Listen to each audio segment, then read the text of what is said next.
চট্টগ্রামে নবনির্মিত navy medical কলেজের উদ্বোধন করলেন নৌবাহিনী প্রধান।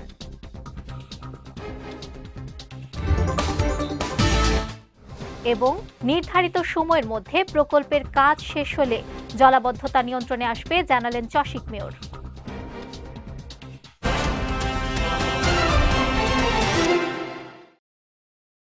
আসসালামু আলাইকুম। চট্টগ্রাম সংবাদে আমন্ত্রণ জানাচ্ছি আমি নুসরাত আহমেদ।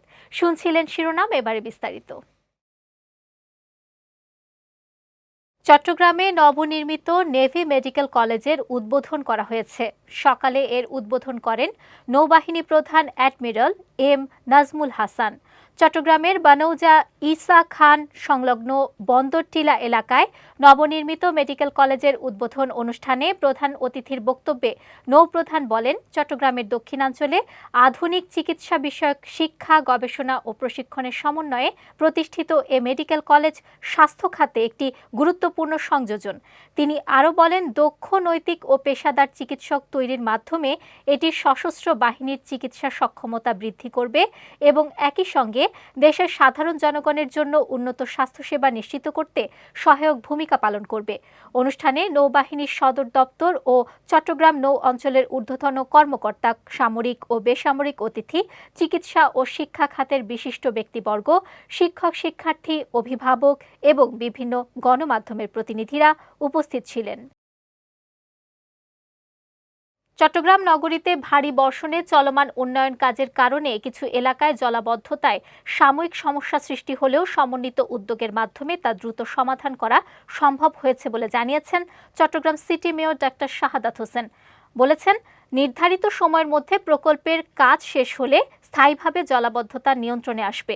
আজ নগরীর বিভিন্ন জলাবদ্ধতা প্রবণ এলাকা পরিদর্শনকালে তিনি এসব কথা বলেন। এ সময় তিনি শহরের সার্বিক চিত্র পর্যবেক্ষণ করেন, সংশ্লিষ্ট সব সংস্থাকে সমন্বয়ে জোরদার করে দ্রুত কাজ করার প্রয়োজনীয় দিক নির্দেশনা দেন।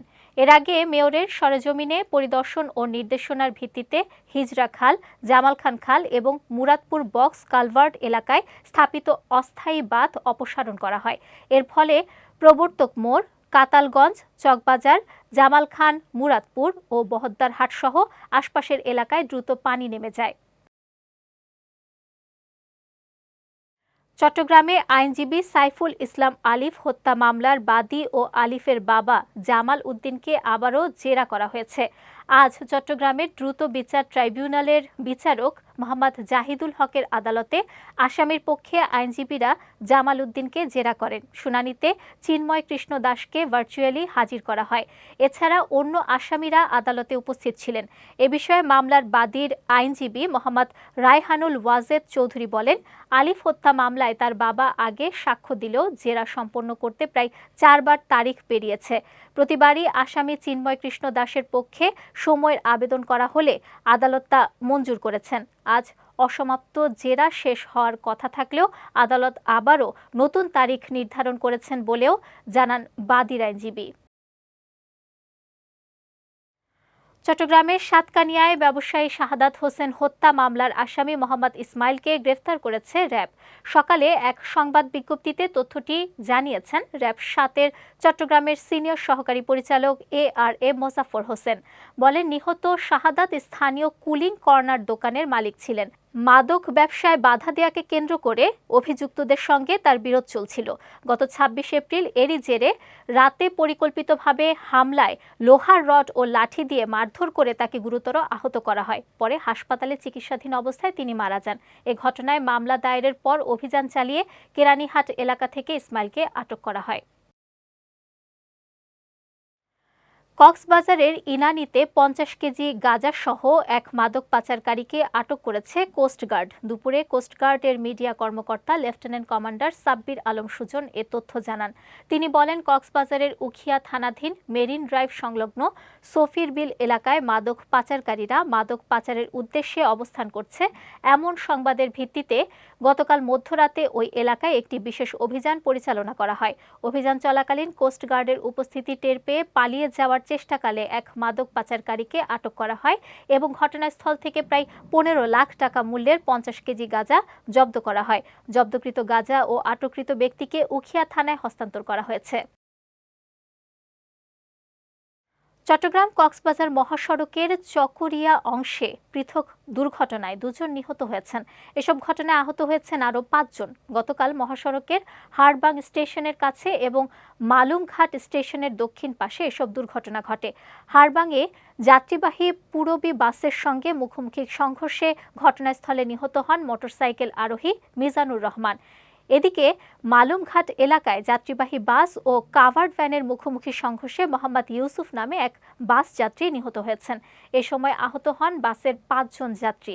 আহতদের স্থানীয় হাসপাতালে ভর্তি করা হয়েছে। পুলিশ জানিয়েছে, খবর পেয়ে ঘটনাস্থল থেকে নিহতের মরদেহ উদ্ধার এবং দুর্ঘটনা কবলিত গাড়িগুলো সরিয়ে মহাসড়কে যানবাহন চলাচল স্বাভাবিক করা হয়। এসব ঘটনায় আইনগত পদক্ষেপ গ্রহণ শেষে মরদেহ পরিবারের কাছে হস্তান্তর করা হয়েছে বলেও জানিয়েছে পুলিশ। ভারী বর্ষণে চট্টগ্রাম নগরীর জলাবদ্ধতা প্রবণ বিভিন্ন এলাকা পরিদর্শন করে জলাবদ্ধতা নিরসন কার্যক্রম তদারকি করেছেন city mayor doctor Shahadat Hossain. গতকাল সকাল থেকে রাত পর্যন্ত নগরীর বিভিন্ন এলাকা পরিদর্শন করেন তিনি। এ সময় ভারী বর্ষণে জলাবদ্ধতা সৃষ্টির কারণ ব্যাখ্যা করে মেয়র বলেন, হিজরা খাল ও জামাল খান খালের সংস্কার কাজ এবং মুরাদপুর বক্স কালভার্ট নির্মাণ কাজ চলমান থাকায় বিভিন্ন স্থানে অস্থায়ী বাঁধ দিতে হয়েছে। এ কারণে পানি প্রবাহ কিছুটা বাধাগ্রস্ত হয়ে জলাবদ্ধতার সৃষ্টি হয়েছে। তবে আগামী 15 মের মধ্যে এসব কাজ শেষ করতে সংশ্লিষ্টদের সঙ্গে যোগাযোগ করা হয়েছে উল্লেখ করে গত বর্ষার মতো এবারও জলাবদ্ধতা মুক্ত চট্টগ্রাম নগরীর সকলকে উপহার দিতে পারার প্রত্যয় ব্যক্ত করেছে সিটি মেয়র। এদিকে জলাবদ্ধতা পরিস্থিতি বিবেচনায় গতকাল সেনাবাহিনীর 34 ব্রিগেডের সহায়তায় এসব অস্থায়ী বাঁধ অপসারণ করা হয়। চট্টগ্রামে প্রবাসীদের জন্য অনলাইন গণশুনানি অনুষ্ঠিত হয়েছে। সকালে চট্টগ্রাম জেলা প্রশাসন সম্মেলন কক্ষে এই শুনানির আয়োজন করা হয়। শুনানিতে বক্তারা বলেন, বর্তমানে সরকার প্রবাসী ও তাদের পরিবারের সদস্যদের সার্বিক কল্যাণে কাজ করে যাচ্ছে। এছাড়া বিদেশগামী কর্মীদের সহায়তা, প্রবাসে মৃত্যুবরণকারীদের মৃতদেহ আনা, পরিবহন খরচ দেয়া, প্রবাসে বিপদগ্রস্ত কর্মীদের দেশে ফেরত আনা এবং বিদেশে অসুস্থ কর্মীদের দেশে আনা সহ চিকিৎসায় আর্থিক সহায়তা দেওয়া হচ্ছে। বক্তারা আরও বলেন, বাংলাদেশের অর্থনৈতিক উন্নয়নে প্রবাসীদের পাঠানো রেমিটেন্সের সার্বিক গুরুত্ব বিবেচনায় তাদের যে কোনো অভিযোগ নিষ্পত্তির বিষয়ে সরকার সবসময় তৎপর রয়েছে। চট্টগ্রাম জেলা প্রশাসক মোহাম্মদ জাহিদুল ইসলাম মিয়ার উদ্যোগে আয়োজিত শুনানিতে জেলা পুলিশের ঊর্ধ্বতন কর্মকর্তারা উপস্থিত ছিলেন। কক্সবাজারের টেকনাফে নতুন 20 স্পোর্টসের খেলোয়াড় যাচাই বাছাই ও ফাইনাল ট্রায়াল শুরু হয়েছে। সকালে উপজেলা প্রশাসনের আয়োজনে টেকনাফ মডেল পাইলট উচ্চ বিদ্যালয় মাঠে এর আয়োজন করা হয়। এতে প্রধান অতিথি ছিলেন উপজেলা নির্বাহী কর্মকর্তা মোহাম্মদ ইমামুল হাফিজ নাদিম। অনুষ্ঠানে জেলা, আঞ্চলিক ও জাতীয় পর্যায়ে খেলার মতো একটি শক্ত দল গঠনে উপজেলার ক্রীড়া কমিটিকে সহায়তায় সকলের প্রতি অনুরোধ জানান উপজেলা নির্বাহী কর্মকর্তা। এ সময় উপস্থিত ছিলেন উপজেলা সহকারী যুব উন্নয়ন কর্মকর্তা মোহাম্মদ সোহরাব হোসেন, উপজেলা বিএনপির সভাপতি হাসান সিদ্দিকী, সাধারণ সম্পাদক শাহাদাত হোসেন সহ অন্যান্যরা।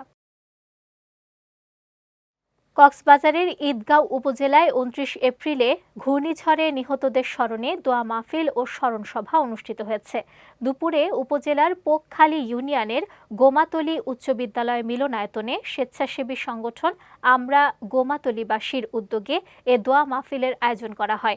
সভায় বক্তারা বলেন, 35 বছর আগে যে অবকাঠামোগত কারণে ঘূর্ণিঝড়ে গোমাতলীবাসী উপকূলে ব্যাপক জানমালের ক্ষতি হয়েছিল, 35 বছর পরেও টেকসই বেড়িবাঁধ, স্লুইস গেট না হওয়া অত্যন্ত দুঃখজনক ও দুর্ভাগ্যজনক। সংগঠনের আহ্বায়ক ব্যবসায়ী ফেরদৌস আলম ফিরোজের সভাপতিত্বে এ সময় উপস্থিত ছিলেন ব্যবসায়ী হান্নান মিয়া, চেয়ারম্যান প্রার্থী মোহাম্মদ সাইফুদ্দিন, প্রধান শিক্ষক আব্দুল জলিল সহ অনেকে। সভা শেষে নিহতদের স্মরণে দোয়া ও মোনাজাত করা হয়।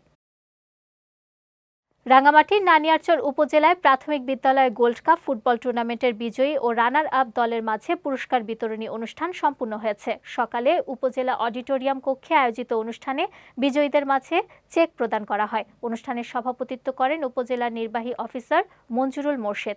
এ সময় তিনি বলেন, শিক্ষার্থীদের শারীরিক ও মানসিক বিকাশে খেলাধুলার গুরুত্ব অপরিসীম।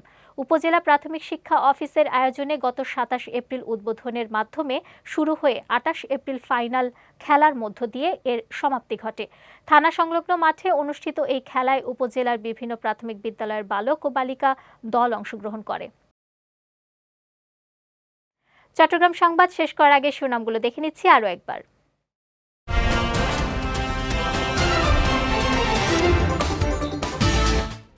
চট্টগ্রামে নবনির্মিত নেভি মেডিকেল কলেজের উদ্বোধন করলেন নৌবাহিনী প্রধান।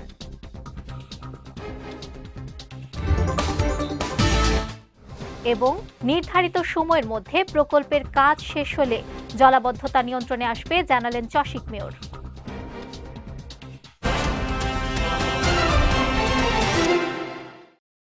চট্টগ্রাম সংবাদ শেষে আজকের মতো আমি নুসরাত আহমেদ আপনাদের কাছ থেকে বিদায় নিচ্ছি। রাত ৯টায় আমাদের পরবর্তী বিজয় রাতের সংবাদ দেখার আমন্ত্রণ রইল। এছাড়াও আজকের চট্টগ্রাম সংবাদের ভিডিও দেখতে পারেন আমাদের ইউটিউব এবং ফেসবুক পেজে।